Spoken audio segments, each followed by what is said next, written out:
the Red Sea podcast.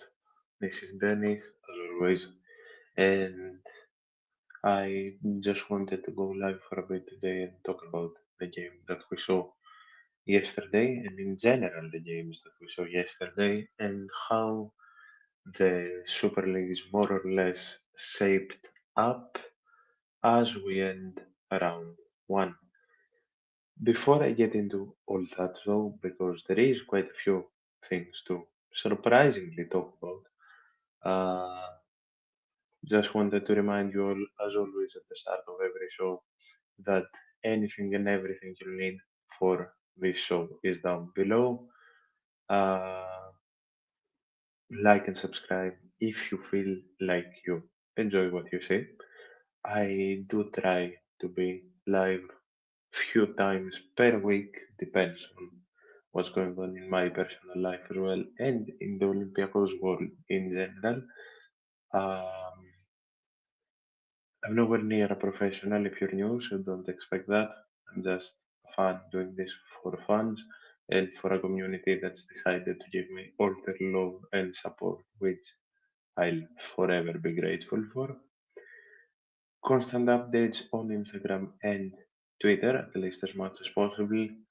Uh, the show is on Bluesky as well. Whatever goes up on Twitter goes up on Bluesky. So if you like what you say and want to interact with me more, do follow on both. And as always, the episodes go up on Spotify, and the show, in aims to improve its quality, has a Patreon. So if you want to help me in any way, shape, or form, get more stuff for the show, get better equipment for the show, and just help my chances, uh, go there and check it out. Um, I think that's about it for the opening stuff. So let's slowly get into the game, shall we? Uh, of course, we quite comfortably in the end beat OFI 0-2 with goals from Julian Biancon, who gets his first goal in an Olympiacos shirt, and I honestly couldn't be happier about it. I have never understood why a man that's given all his soul to this team, that's never complained and waited so patiently for each and every one of his chances, and when he gets those chances, just grabs them and destroys every game in it. Uh, he is truly a luxury choice to have for games like this. And of course, the second goal came near the end of the game with Ayub El Gabi just pickpocketing the defender more or less. And as he slots it over to Chiquinho, who scores with an empty net, uh, which led to a 2-0 victory. Now, lackluster first half to say the least. I'll go over the 11 very quickly and then, as always, move on to the subs. Of course, Jolakis under the stakes. I feel like I'm repeating myself every single show, but I can't remember a bad game from Konstantinos Jolakis. Nowhere near recently, and it just feels like every game, whether it's against a mid-table side like OFI, whether it's in Europe, whether it's a derby, it just feels like he keeps improving more and more and more. Costinha down the right, who has more or less become our starting right back for a while now, and it's more than deserved. And it also, aside for it giving the freedom of Roddy to play further up, even if Roddy just plays at right back and Costinha comes off the bench, he will always find himself some game time. And I think that if he's not our most successful transfer in, he's certainly up there. And I think he just slowly but surely continues to prove that he is the rightful successor to Rodney when the fact is that he decides to either leave or full on stop.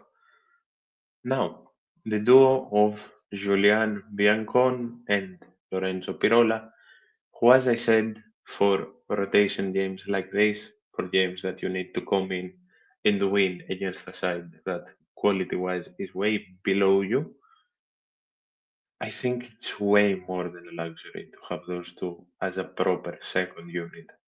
Of course, Pirola coming in, and I'd say he's the other contender for transfer of the season. Uh, Pirola coming in and improving amazingly defensively. Uh, it's no wonder, honestly, that the Juventus rumors started coming up. Um, and I've said this many times before, I'll say it many times again. I don't think we could have a better backup uh, for David Carmo. And in Carmo's absence, he is just proving that opinion right again and again, especially defensively, covering him perfectly. For the cup game, I'd start them as well. I think I would start Julian Biancon and Lorenzo Pirola, but I would give Koutsidis some game time in the cup. If stuff goes as expected and our way, of course, I would let Koutsidis play to get his first few minutes with the first team officially as well. But yeah, I definitely keep those two together for the cup. Down the left, of course, Francisco Ortega, who will more than likely get some rest in the cup game with, at least I expect, Apostolopoulos playing. Francisco Ortega, who I feel like I personally have to apologize to. Ever since he came back a new man. His comeback, sure, he does have those mistakes in him still, but he's, at least in my opinion, so much more improved than he was before the injury. And we can only hope that this was just the flip of the switch he needed as well to just play to the level where we expect him to play and where he needs to be playing, to be starting day in and day out for us. And I'm still of the opinion that if we do get a left back that can fight for the position, we'll see an even better Ortega. But again, gotta give credit where credit is due, honestly. And credit is definitely due to the recent performances of Ortega. Another person that deserves some credit for yesterday's game is the man that gave Mouzakitis his well-deserved breather, and that's Marko Stamenic. Finally, for the love of Christ, finally. Especially in the final 20 of the first half, Stamenic put in an amazing shift, uh, getting 70 minutes in this game. Honestly, I think if he didn't get a yellow, same for Biancon, and maybe even same for Costinha, they'd all have seen the full 90. And honestly, it was a deserved game. Nothing less to say there. He did exactly what was asked of him, and while he's nowhere near anything spectacular, uh, it would be only beneficial to this club if he just stepped up his performances and proved that he is a worthy rotational choice. Uh, I will quote Aris Bouloubasis on this, and say that I do agree with a hot take that was being mentioned that Stamenic maybe in a cup game or something like that. should be tested further up the field. I I would take that risk in a game. Maybe in the final, like 10-20 of a league or a cup game that's done. I would test him further up the field. I think he'll do way better than he already is. But that's just a wild shout on my end. I don't know if you'll agree. Drop it in the comments if you'll agree. Uh, Tell me if you think that he fits further up the field or he should stay where he is. Of course, and tell me anything and everything else on what I say.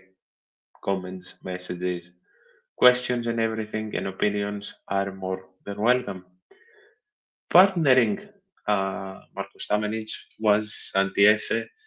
Santiese, who didn't really have the game up to the standards that we expect him to have. But of course, he does get some leniency having just come back from injury. And I have no doubts that he will just slowly but surely find his footing once again.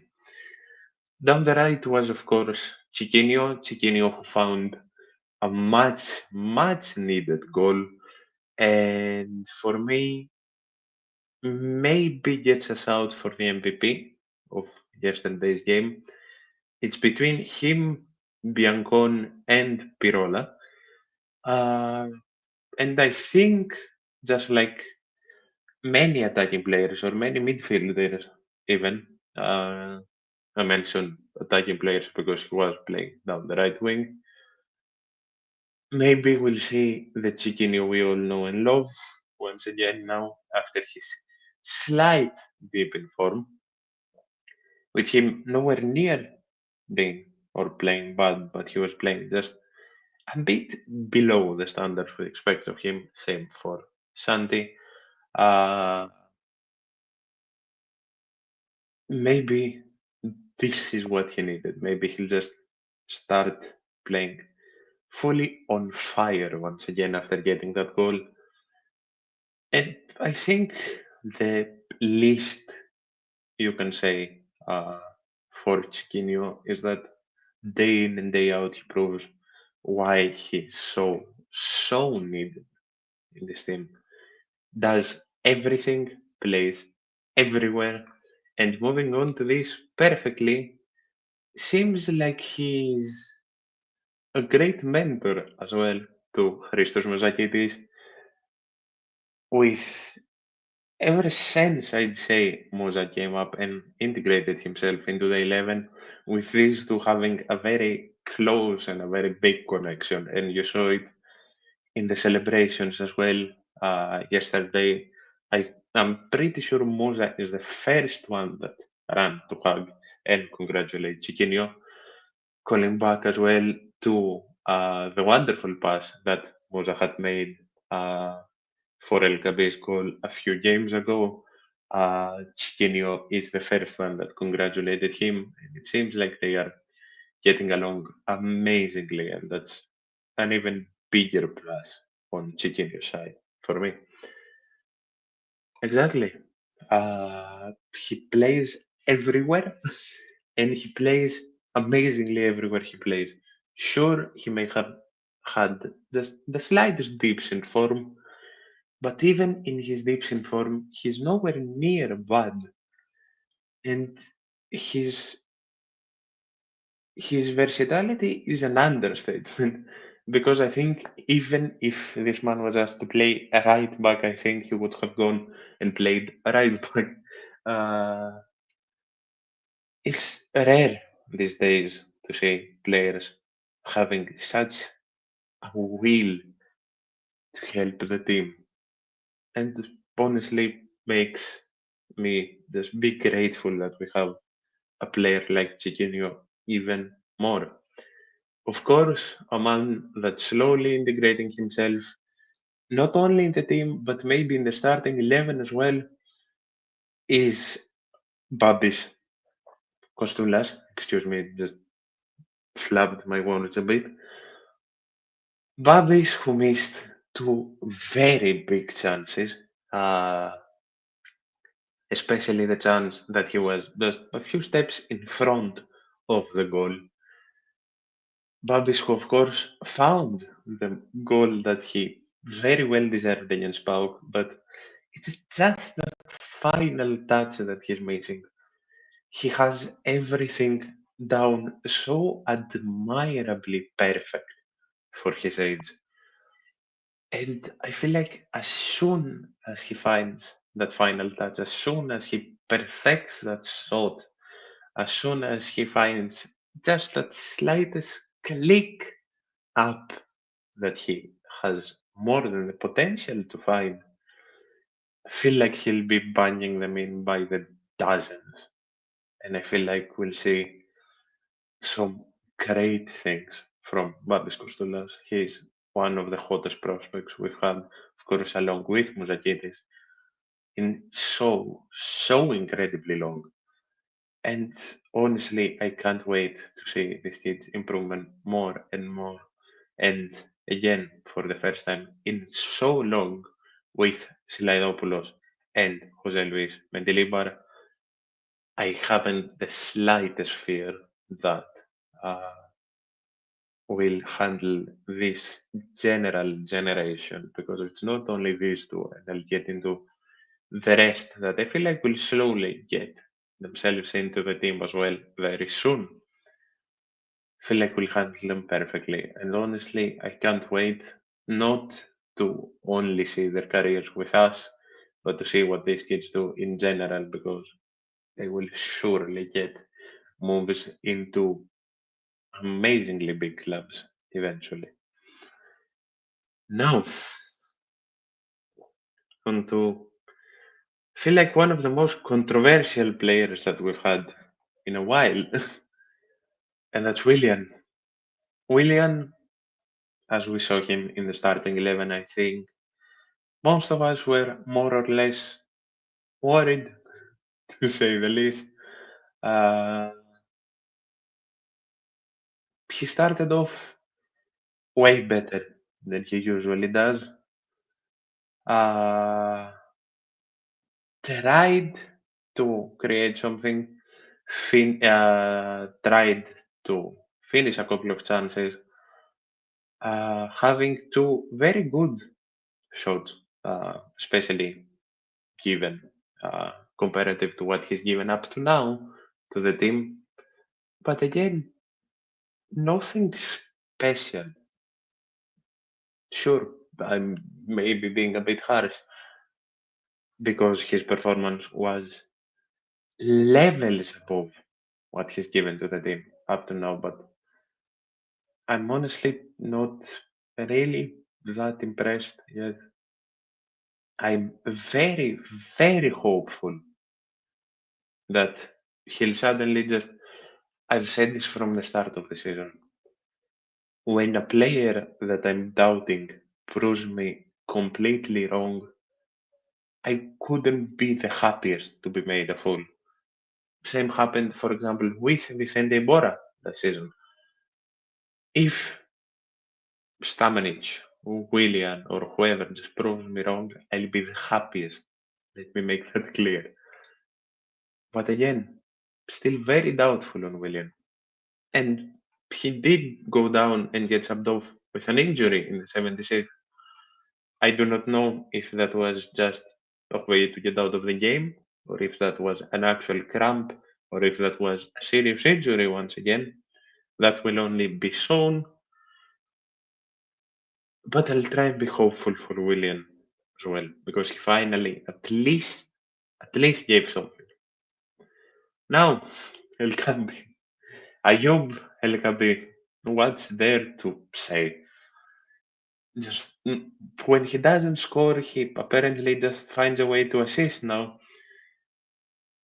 He played amazingly, didn't find the goal, but found an incredible assist through an incredible steal, and is now fifth in assists in the Super League with three, uh, two behind the top. I'm pretty sure the top assister in the Super League has five.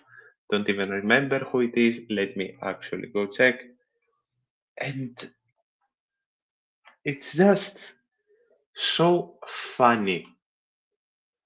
Uh, it's just so funny to see that there were people saying that without Fortunis and Podens, LKB would fail, and LKB would not be worth the money that we give him, and LKB would score 15 goals max. And now Ayub is just slowly finding his way to being top, not only in goals but in assists as well. Jesus Christ. Uh, Roddy is top. That's on me. Roddy is top with 4, and Ayub has 3. That's crazy. That's absolutely insane. Looking at the assists, though, it's honestly just so impressive to have Rodinei, Chiquinho, Zelson, and Ayub all up there. Uh, yeah, just it's crazy. And yes, after the convo we had, he keeps proving you wrong, as he keeps proving everyone wrong. It's unbelievable what he does. It's truly, truly unbelievable what he does.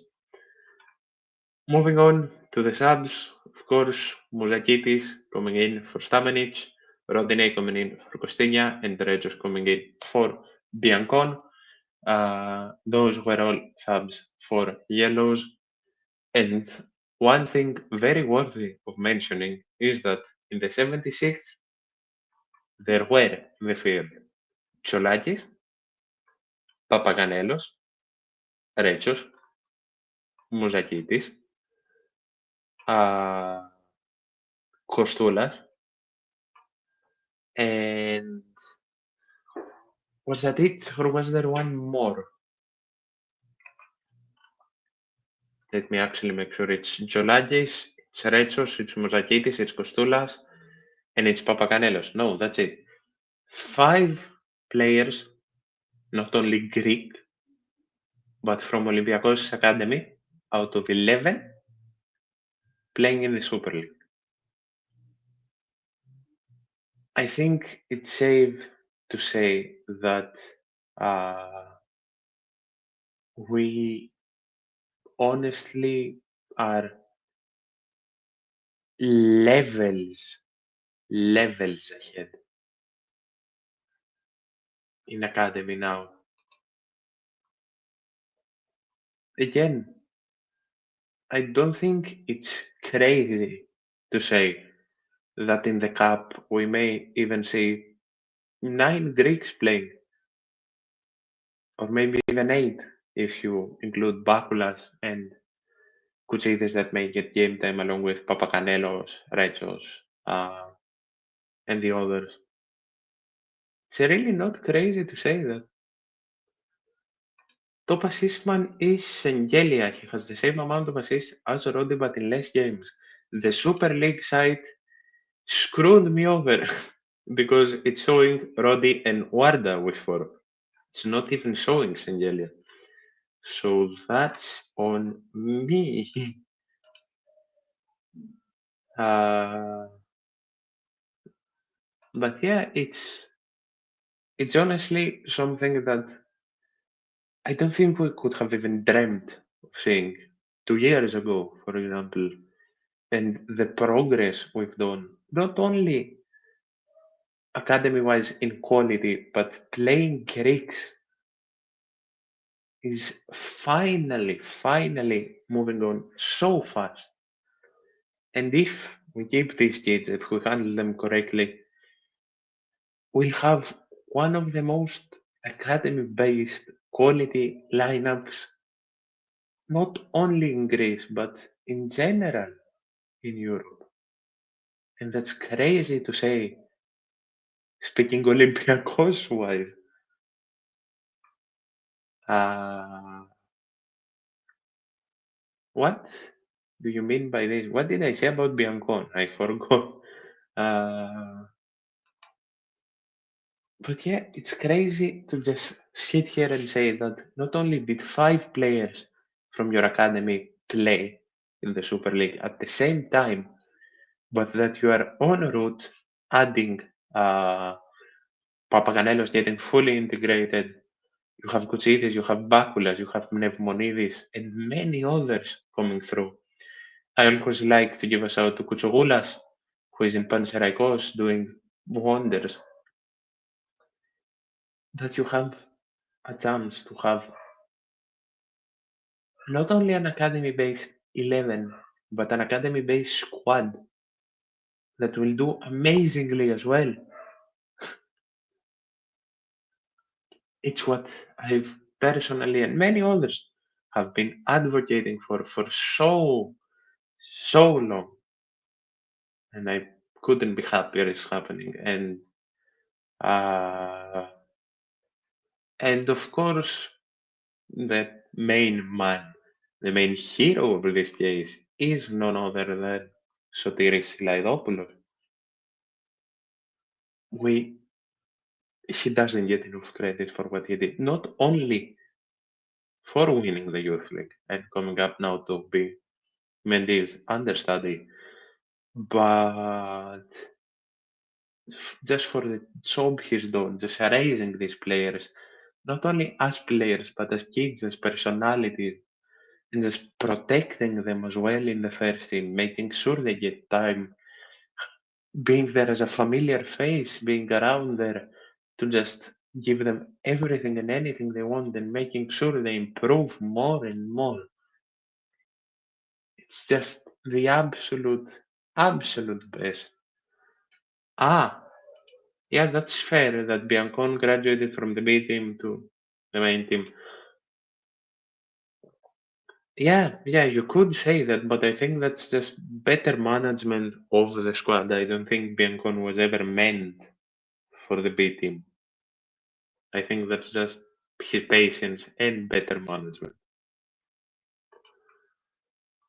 And of course, uh, fini- finishing off the game before I talk about Papacanelos, uh, Sergio Oliveira coming in for Costulas in the 85th and once again doing nothing. But moving forward to a specific focus to Adonis Papacanelos, who got 15 minutes game time yesterday and almost scored a wonderful, arguably I'd say similar to Bayern goal. Uh, this kid can take on his man so impressively well. I think he's one of the truest quote unquote wingers we've not only seen, but produced in a while. And I think he's a bit underappreciated. Of course, the main focus is on Kostulas and Mouzakitis, as it should be, of course. But I think Papacanelos, talent-wise, ability-wise, and ceiling-wise, for his potential, is right up there with Babis and Musa. And if he's not right up there, the difference is minimal. And I think we'll see incredible things from him as well, not only moving forward for us, but for his career in general. How many minutes should Papaganellos get against Kalithea and Volos? I start him against Kalithea. I see no reasons to start him, to not start him against Kalithea. And if all goes well, of course, I see no reasons for him to not get the full 90 against Kalithea. Now, against Volos, of course, if the cup game goes well, I'd once again, depending on how the game will go, I'd give him that 15-20 he got, but I start him against Califia without the slightest of doubts. I start him against Califia. That's what the cup game should be for, in my opinion, to get players like Papaganellos, like maybe even Bakulas if he takes him with him, to get them just aligned with the level of the Super League and even bigger in the level of Olympiacos. It should be for academy players and rotation players, especially when playing against a side that's last in the Super League, that sure cut off many points from the bigger teams, but let's not lie to ourselves.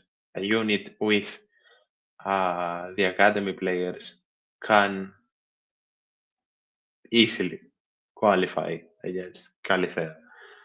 Uh, yeah, that was something that finally even Ike are getting academy players with them in the cup games.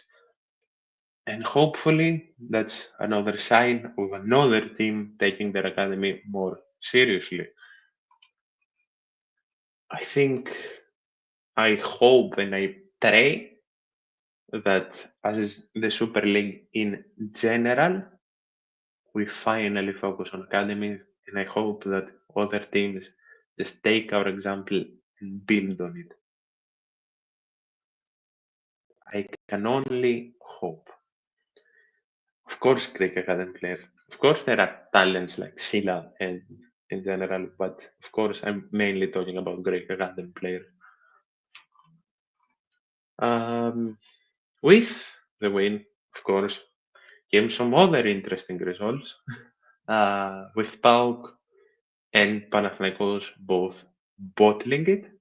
Panathinaikos drawing with Atromitos and PAOK drawing with the aforementioned Califea, and PAOK also getting a very lucky call from an offside which was never offside, uh, that would have led in a PAOK red at the end, and maybe even have led to a PAOK loss, but that's a different story.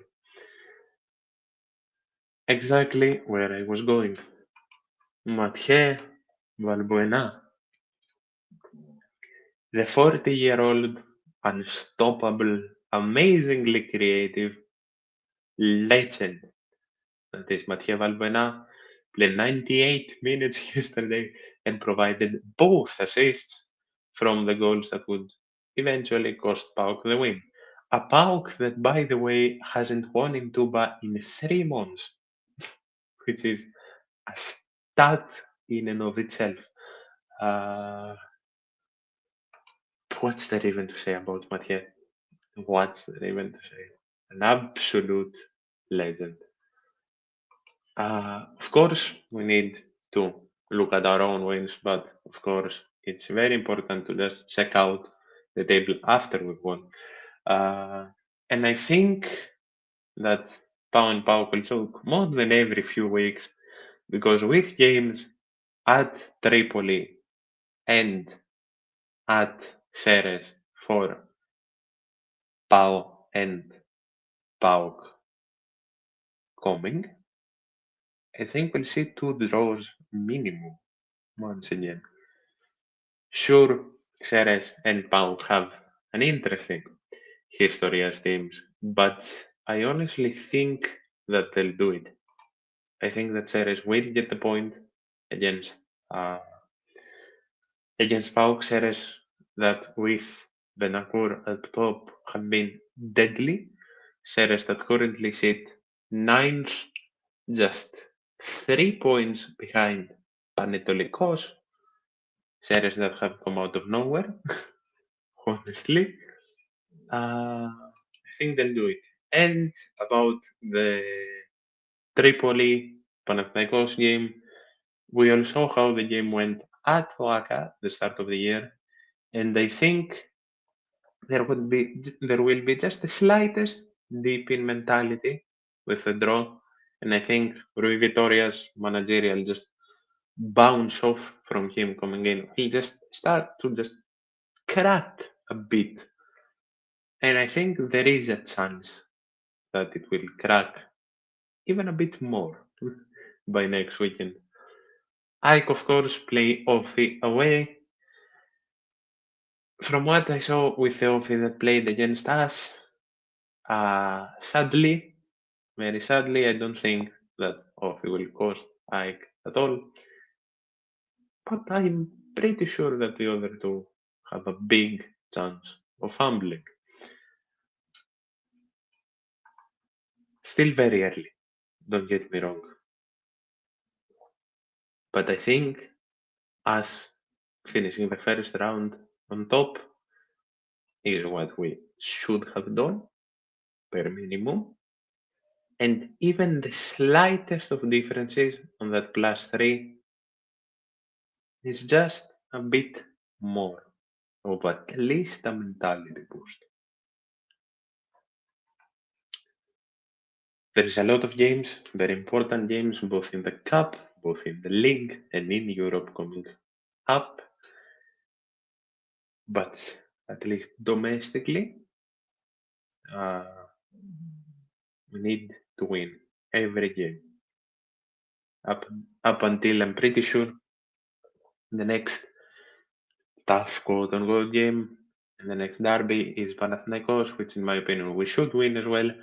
But up until then, we need to win every single game, both in cup and league. That's about it, I think, for all I wanted to say. Uh, Happy, very, very, very happy with how this round ended. And I think I'm getting more and more confident game by game. Um, I should be back. If not tomorrow, I'll be back on Wednesday. Of course, very, very tough games coming up in the EuroLeague. I'll answer the question in a second because that is a fun question. Very, very tough games both in the EuroLeague coming up, the Cup, and just a lot to talk about. So expect me a lot this week. Uh, do you think it's about time and they could consider the fashion icon? Casual or smart, he has style. That jean jacket, that jean jacket has become iconic, and that jean jacket is gonna find its way as Olympiacos memorabilia, I think, in a few years. He doesn't just have style; he has. I think he has that slight Greek way of thinking of like it Charles per se by now with his jacket. But yeah, he's he's amazing. His style is amazing. And there was a post that I saw that I meant to share. I'm not sure if I did.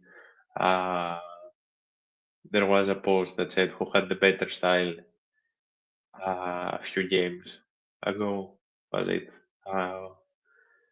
from the players on the bench and injured? And it was, I think, Papacanelos, Esse, and Mendilibar. In general, there is amazing style going around in the team. And Mendy is leading that as well. He should be men's cologne commercial. Ah, Christ. And yes, Mendilibar will be in men's cologne commercials and Matias Almeida will be in shampoo commercial or wig commercials, one of the two. Uh, but yeah, I think I'll close up for today. If there aren't any last questions, find all you want, as I said down in the description. Like, it's very important if you like what you see yourself, of course. Subscribe. We are getting closer and closer to 100, which I couldn't be more grateful for. And just comment anything and everything you want anywhere. And